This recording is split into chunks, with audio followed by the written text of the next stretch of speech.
अक्सर हम बड़े बड़े लक्ष्य बनाते हैं। सोचते हैं वजन कम करना है या कोई नई भाषा सीखनी है, रोज कसरत करनी है। पर होता क्या है, कुछ हफ्तों बाद सारा जोश ठंडा पड़ जाता है।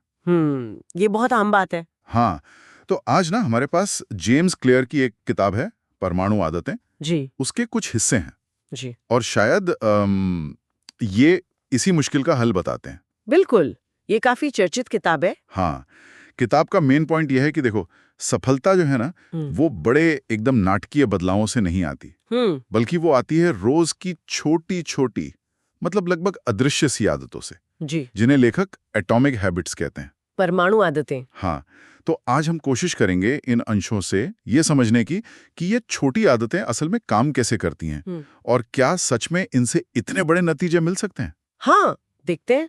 तो सबसे पहले ये जो 1% रोज सुधार वाला आइडिया है, सुनने में तो ये बहुत ही मामूली लगता है, नहीं? लगता तो है। क्या रोज सिर्फ 1% बेहतर होने से सच में कोई बड़ा फर्क पड़ सकता है? देखो, ये विचार दिखने में बेशक साधारण लगे, पर इसका जो असर है वो असाधारण है।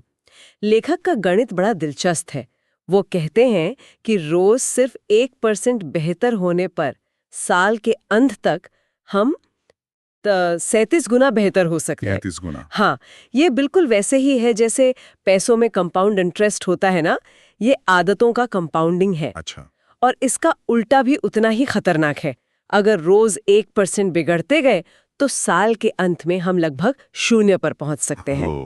अक्सर हम इन छोटे छोटे सुधारों या गिरावटों को मतलब नजरअंदाज कर देते हैं। क्यों?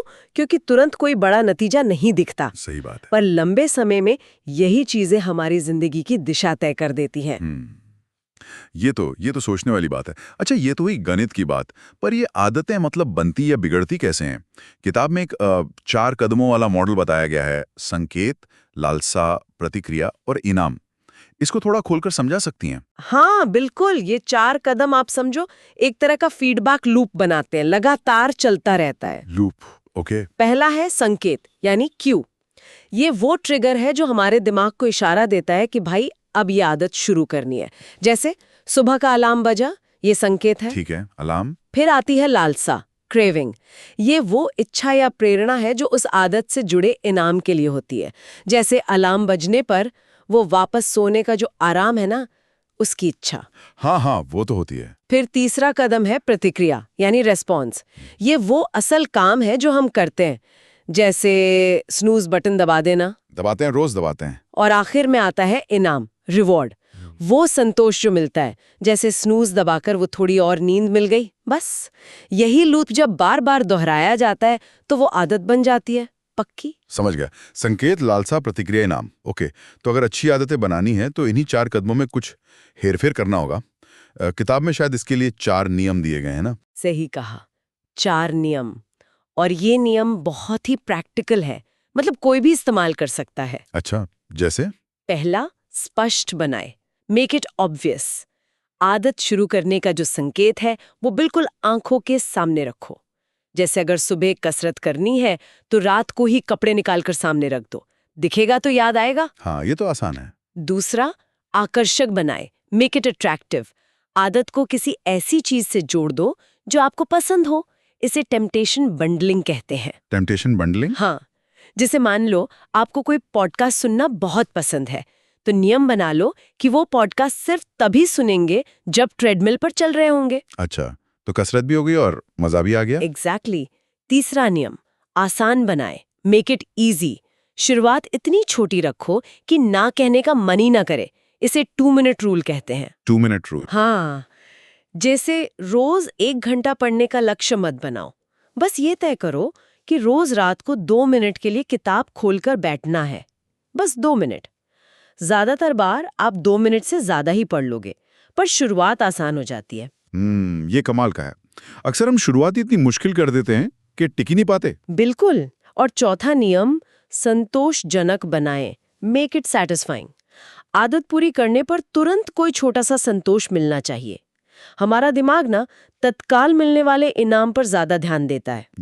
जैसे हर बार जिम जाने के बाद कैलेंडर पर एक बड़ा सा क्रॉस लगा दो, या एक हैबिट ट्रैकर रखो। वो जो विजुअल प्रोग्रेस दिखती है ना, वो बहुत संतोष देती है। हाँ, वो लाइन बढ़ती हुई दिखना अच्छा लगता है। बिल्कुल। अच्छा, ये तो हुई अच्छी आदतें बनाने की बात। पर जो पुरानी बुरी आदतें हैं, उनका क्या? उनसे पीछा छुड़ाना तो और भी बड़ी चुनौती है। क्या किताब इसके लिए भी कोई रास्ता बताती है? क्या इन्हीं नियमों का कोई उल्टा वर्जन है? हाँ हाँ, बिल्कुल है। बुरी आदतों को तोड़ने के लिए इन्हीं 4 नियमों को बस पलटना है। अच्छा, कैसे? पहला, अदृश्य बनाएं, मेक इट इनविजिबल, मतलब संकेत को ही गायब कर दो। अगर फोन बार बार ध्यान भटकाता है तो काम करते समय उसे दूसरे कमरे में रख दो। दिखेगा नहीं तो याद नहीं आएगा। सिंपल। दूसरा, अनाकर्षक बनाएं, मेक इट अनअट्रैक्टिव। उस आदत की जो बुरे नतीजे हैं उन पे ध्यान दो। सोचो कि ये आदत आपको आपके लक्ष्यों से कैसे दूर ले जा रही है। उसके नुकसान को हाईलाइट करो। तीसरा, मुश्किल बनाएं, मेक इट डिफिकल्ट। आदत को पूरा करने में रुकावटें डालो। जैसे अगर टीवी बहुत देखते हो तो हर बार देखने के बाद रिमोट की बैटरी निकालकर कहीं और रख दो। अरे वाह, अगली बार आलस आएगा। हाँ, या पासवर्ड मुश्किल लगा दो। और चौथा, असंतोषजनक बनाएं, मेक इट अनसैटिस्फाइंग। आदत पूरी करने का नतीजा तुरंत नेगेटिव हो। मतलब? सजा, एक तरह से।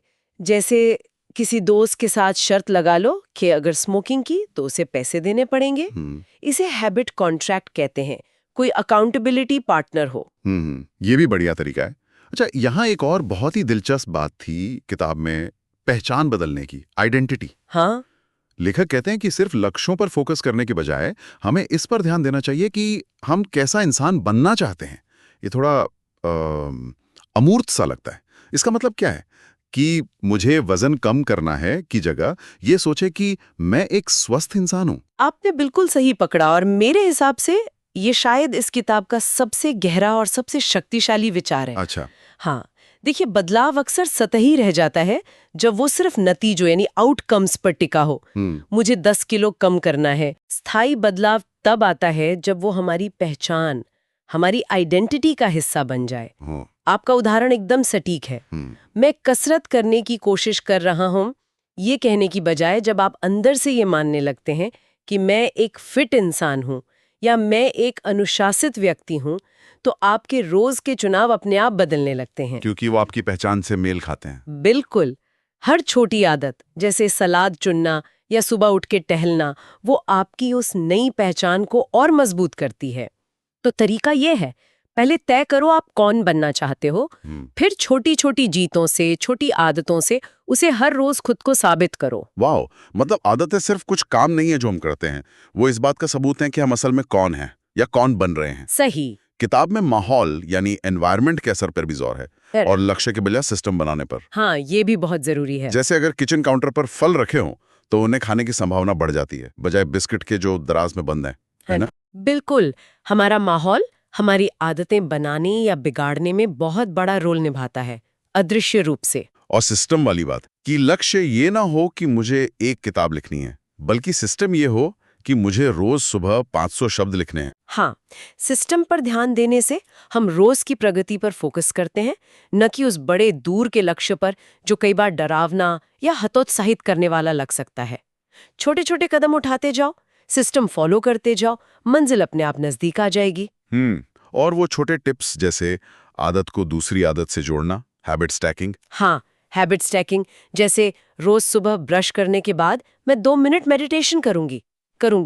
एक आदत खत्म होते ही दूसरी शुरू। या वो 2 मिनट वाला नियम। ये सब मिलकर एक मजबूत सिस्टम बनाते हैं। बिल्कुल। तो कुल मिलाकर इन अंशों का निचोड़ सार यही लगता है कि बड़े बदलाव रातों रात नहीं होते, वो तो छोटी लगातार की गई अच्छी या बुरी आदतों का जमा नतीजा होते हैं, है ना? एकदम सही कहा। रोज के जो छोटे छोटे चुनाव हम करते हैं वही तय करते हैं कि हम भविष्य में कहाँ पहुंचेंगे, क्या बनेंगे। परमाणु आदतें, नाम छोटा है पर असर बहुत बड़ा। हाँ, उनमें हमारी जिंदगी को पूरी तरह बदलने की जबरदस्त क्षमता छुपी हुई है। तो चलिए आज की बातचीत को यहीं रोकते हैं, लेकिन जाते जाते सोचने के लिए एक सवाल छोड़ जाते हैं लिसनर्स के लिए। वो कौन सी एक, बस एक बेहद छोटी सी परमाणु आदत हो सकती है जिसे आज से ही शुरू किया जाए और अगले 1 साल में उससे कोई बड़ा सकारात्मक बदलाव देखने को मिल सकता है? सोचिएगा जरूर।